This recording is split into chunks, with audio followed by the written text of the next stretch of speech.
Hey guys, it's Trea. I'm joined today by Jo. Hi. And we're going to jump into this curriculum today and go through Genesis 1, which is God created the world. And we're just going to read a little bit about this story and how we can teach it really well in our ministries, in our families, in any way really. Yeah. So Jo and I are just going to have a conversation about what we're reading today in Genesis 1, and also then we're going to go through how we can bring the most out of this curriculum.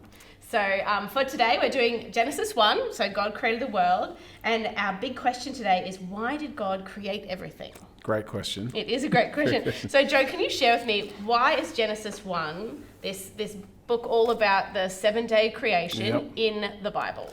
Great question. I think an important thing about getting your head around Genesis, and particularly Genesis 1, is that what we kind of understand this chapter to mean helps us kind of frame up the rest of the Bible, essentially, the whole way through. So we'll think about it in a few different ways. Firstly, I'm trying to think about what it's trying to tell us. I think as we look through this, it's an ancient poem. Like one of the things that we don't often understand in our Bible is that it's actually poetry, and it's written in this beautiful literary form. So it's written with intention, that it's kind of really beautifully balanced. There's patterns and there's rhythms to it. Like you'll notice that there's times of rest in amongst it, and you'll see these literary phrases that keep repeating. Like it says, there was evening and there was morning, the somethingth day. So it's a poem. So you got to keep in mind that you're reading poetry, and so not a literal story, maybe. No. I think one of the things we want to understand is what it's trying to tell us. And so what it's trying to tell us is that God's created the world with purpose and intention. And so he's creating order out of chaos. So there's this idea that there's this nothingness, there's this uncreation and non-creation, and then God is creating something out of that, and he's making a structured place for something, and we kind of get a glimpse of what that something is at the end of the chapter, and it kind of then sets the scene for kind of the rest of Scripture, really, essentially. And so it's kind of helping us know our place in creation. It's not really trying to do the work of telling us how creation came about. Apart from God spoke and it happened, it's not really, it's not trying to say like this is how atoms and molecules were formed and this is how everything was put together. It's actually trying to help us understand that the world was made by God, it was made for God, and because of how he created humanity, also then for humans, and there's a plan to what he's created. So I think that's what it's trying to tell us. Why it's in there is that it actually sets the scene then for the rest of the narrative. So if we understand why God did it, it makes sense of why the decisions get made. Yes. And so one of the things we often wrestle with when it comes to Genesis is we want to talk science. Yes. Science is great. I love science. It happened in exactly 7 days. Well, and the question is almost immaterial, and some people get really upset by that. What I like to think about when I think about these kind of questions is, what is the text trying to do, and not try and make it do something that it wasn't designed to do. So there's nothing wrong with science, and science is great because it helps us understand the material world around us, but science never answers the why question. Science can't tell us why that happened, why it exists, what its purpose is. It can tell us what it is. And so this gives us the understanding of why God created it, and why he creates the natural world for us to work in, and the fact that the natural world is an expression of his supernatural environment, that he speaks out of it. And so one of the key things that comes out in chapter 1 is that God makes humanity in his image. And so we're image bearers, and then he puts us right in the middle of his creation to be kind of, because we're his image bearers, we're his representatives in the world. There's that fancy term, if you're into your royal family trivia, that we're vice regents. We're kind of like sub-rulers. Like he's king, but we're kind of in the same family, and so we have some level of authority. We're his authorized representatives, really. So, which is quite challenging, because to understand an ancient text, because the Bible, as we have it, even the newest bits of the Bible are a few thousand years old, and this story that we have in Genesis is thousands of years old. We know that it all passed through this point in the history of the nation of Israel, of the Hebrew people, through this time of the exile, which we'll talk about in the subsequent session that we'll do. And so it's still thousands of years old. And so to think about what the first hearers of this were thinking about when they heard it helps us understand it. So they're not looking for an explanation of the material origins of the universe. They're looking for, why are we here? what is our purpose in life? Who is Yeah. this God that created us, and why are we here? So then if we look at the 6 days of creation, on the sixth day, what happens? Created man. Yep, and woman. And woman. As it turns out, we'll talk about that in the next chapter. Yes, very important. But on the 7th day, what happens? He rested. God rests. Very important. So if we think about that as the pinnacle of creation, we often think of day 6 as... Yeah, day 7 is definitely... Day 7 is actually the point. Yeah. If day 7 is not a day off.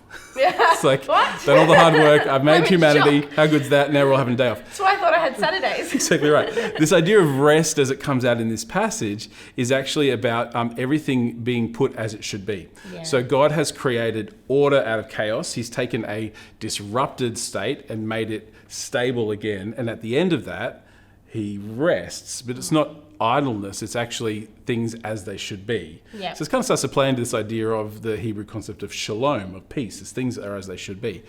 But what God has done is created a place, and at the end of it, he rests in the middle of that place. Now, the ancient people, as they would have heard that, they know exactly where a God lives. A God lives in a temple. And so all of a sudden, what we're looking at is not a scientific account of the creation of material and matter. Yeah. We're actually looking at the ordering of the cosmos, everything, to be a dwelling place for God, as the temple for God. And so this starts to frame up where humans fit. Yeah. And what God's doing. And so he set everything right. He set himself in the middle of it. And this is why it's all about giving God glory, as we'll get to in subsequent weeks. What it brings us to Yeah. is that when we're actually learning about this story and when we're teaching this story, it's actually not about science, and it's not about figuring out the order in which things were made, but it's actually that they were made by God to bring him glory. Exactly right. And the beauty of how God has done it is that everything is able to replicate itself. Like he's set up things to work properly. And so in that sense, there's a scientific element to it. But if we think it's just about light or animals or water, That's why we're the kind of missing the ocean's point. there. Yeah, That's why the because animals are there. it says weird things like he creates light on one day, but then he creates the sun and the moon much later. So like, if we're talking about material origins of photons being emitted by the burning gas giant stars, then how does there be light without that? But because God's actually setting up a place for us. Just creates more questions, really. Exactly right. What he's trying to do is go, you are my priests. Spoilers for the next session. Yes. I am Don't give God, anything away, Joe. and I'm going to dwell in the middle of this temple that I've made. Yeah. And it paints the picture of us as his priests and him as the ruler, as a place where we, as the one who we can dwell with. Sorry. Yeah. So it doesn't answer the what questions; it tells us the why answers. Yeah. And I think this is beautiful because actually the Bible and science can work hand in hand then, They because can. they're having two different conversations. And I think for us that really helps us understand, for our modern context, that God's created everything with purpose. Yes. And he fits into it, and so do we. And so we've got to wrestle through what that looks like for us. We have an important role to play in it all. And that is when our story kind of comes to this beautiful place, is in that this was created to bring about God's glory. Correct. And that is what we want our children to take home. We don't want them to take home the order of sequence in which things were created, but actually that everything that we see, whether it be the animals, whether it be the beautiful oceans or the sun itself and the perfect distance that it is from us, which science is in that. But the anthropic principle, if you want to Google that. Well, I don't know. Yeah, you lost It's me a thing. there. But give that to the 4-year-olds in the room.